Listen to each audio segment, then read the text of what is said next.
আমি কাজে যেতে পারি না, আমার ছেলের পিছনে অনেক দৌড়াদৌড়ি করি কিন্তু আমি কিছুই করতে পারি না।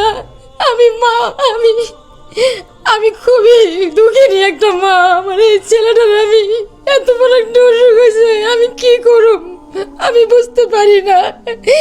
আপনারা সবাই আমার ছেলেটার সহযোগিতা করুন, আপনারা দোয়া করেন। আচ্ছা দর্শক, আমি কিছু বিষয় একটু ক্লিয়ার করি আপনাদেরকে। আমি মূলত আজ থেকে 3 মাস আগে আমি এই ছেলেটার একটা ভিডিও করছিলাম। ভিডিওটা আমাদের হৃদয় হাসান ব্লগস ফেসবুক পেজে আপলোড করা হয়েছিল।